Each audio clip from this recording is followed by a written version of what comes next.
Hey guys, here's an update of the 4-gallon Eheim Aqua Style that's in my kitchen. It's really bright in here right now and I've tried to shut the blinds, but there might be some glare on the tank, so hopefully this video will turn out alright. Again, like I said in my other videos, just in case you haven't seen them, I am no longer dosing in this tank or any of my tanks as I can't afford to do it anymore. And this is a cold water tank for anyone who is wondering as well. I do not heat this tank. Since I did the rescape on this one, I'm really happy with it. It's a lot more interesting than it was before. Having it just be baby tears was nice, but there's a lot of just kind of open water and I don't keep fish in this tank, so it was boring. And I really am happy with the changes that I've made to it. And I can't believe how well the baby tears are doing in here. They're so unbelievably green and lush, and they grow like crazy. And I don't really know what to credit my success with these plants. As before, I guess I could say that it was definitely my fertilization routine, which I don't do anymore, and they're still doing really well.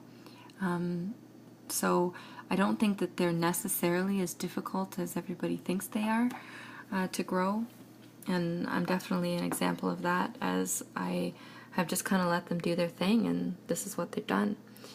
I will say they're hard to get going. You have to kind of weigh them down, as they tend to want to float, and they really need to start getting some runners out and before they'll start doing something like this. Another reason I think they do well in this tank is that the substrate, instead of being eco-complete, is the fluval shrimp stratum, which is designed to be very, very light, so shrimp can lay their eggs, and the baby shrimp can kind of move in and out of underneath the rocks. It's supposed to really facilitate private areas for them to grow and be safe.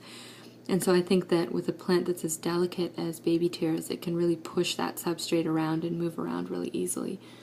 That's one of my theories as to why it does so well in here. Give you a glimpse of the other side. So in this tank right now, I just have a few cherry shrimp, some unwanted snails who made their way in here after my snail infestation of the 10-gallon tank. And a dwarf aquatic frog who is in here somewhere, but he doesn't generally come out unless I feed him. So I also put a bunch of rotella in here, which seems to love this light as well. This tank is also by a really bright window in my kitchen, so it gets a lot of outside light as well as the light that comes on the Eheim Aqua Style. But I'm pleased with the way this tank is turning out as well. I'm especially pleased that I get to keep an Anabias again. As many of you know, that is my favorite plant, but I can't keep it anymore in the 65-gallon, which used to have a ton of it, because any new growth the Congo tetras eat, and they like it so much they even started to eat the older, really tough leaves. It's, for some reason, they don't eat anything else in my tank but that. And so unfortunately, if I wanted to keep them, I wasn't able to keep Anabias anymore. And my Congo tetras are glorious, so there's no way I was getting rid of them.